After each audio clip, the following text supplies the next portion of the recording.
మళ్ళా కొత్త డ్రామా వేస్తున్నాడు. నిన్న మొన్న మీరు చూశారు. మీ బిడ్డ అంటూ ఎన్నికల ప్రచారానికి వస్తున్నాడు. మీరు ఒకటే చెప్పాలి, నువ్వు మా బిడ్డ కాదు, రాష్ట్రానికి పట్టిన క్యాన్సర్ గడ్డ, మిమ్మల్ని వదిలించుకుంటామని చెప్పాలి. సినిమాల్లో పాత సినిమాల్లో చూసేవాడు నాగభూషణాన్ని, జ్ఞాపకం ఉందా మీకు? తడిగుడ్డతో గొంతులు కోసేవాడు. అలాంటి తడిగుడ్డతో గొంతులు కోసే రకం ఈ జగన్ అని చెప్పి కూడా నేను మీకు తెలియజేస్తున్నా. అన్ని కుట్రలే, అన్ని కుతంత్రాలే, చేసేది మాత్రం మీరు చూశారు.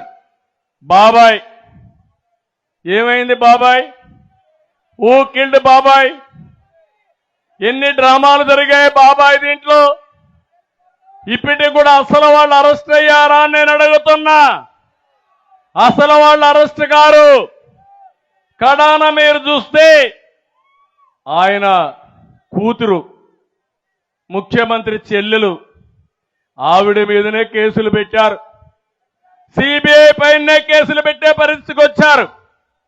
ఏమనాలి వీళ్ళని అడుగుతున్నా అంటే, అడిగే వాళ్ళు లేరు, ఏం చెప్పినా నమ్మతారు, దౌర్జన్యం చేయాలని చేసే పరిస్థితికి వచ్చారు. నిన్నే చూశారు కోడి కత్తి సీను. ఏం తమ్ముళ్ళు, ఆ కోడి కత్తి సీను ఏమయ్యాడు ఇప్పుడు? ఎన్నేళ్ళయింది? 5 సంవత్సరాలు. ఒక దళిత వ్యక్తి ముఖ్యమంత్రి ఆ రోజు చెప్పాడు, నేనేదో లైట్ గా పొడిస్తే ముఖ్యమంత్రి అవుతాడని.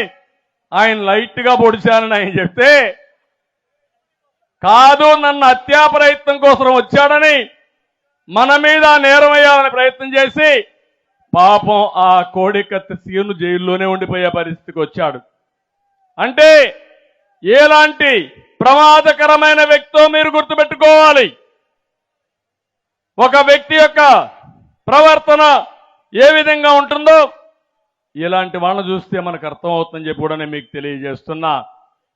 ఇంకో పక్క మీరు చూడండి, అందరం మనం ఆలోచిస్తాం, మన చెల్లెలకు కూడా వాటా ఇస్తామా లేదా? ఆస్తిలో అందరికీ హక్కు ఇస్తామా లేదా? ఆస్తిలో సమాన హక్కు తెచ్చినటువంటి వ్యక్తి ఎవరు? ఎన్టీ రామారావు గారు మొట్టమొదటిసారిగా మగబిడ్డ ఆడబిడ్డ సమానమే, ఆస్తిలో ఇద్దరికి సమాన హక్కు ఇవ్వాలని చట్టం తెచ్చిన ఒక మహానాయకుడు ఎన్టీ రామారావు గారని చెప్పి నేను మీకు తెలియజేస్తున్నా. కనీసం ఆస్తిలో హక్కు కూడా ఇచ్చే పరిస్థితిలో లేడు. మొన్నటి వరకు మీరు చూశారు ఏ విధంగా మాట్లాడారో. ఆవిడైతే మొత్తం జగనన్న బాణం. ఇప్పుడు జగనన్న బాణం ఎక్కడికి వచ్చిందో మీరే చూస్తున్నారు. మళ్ళీ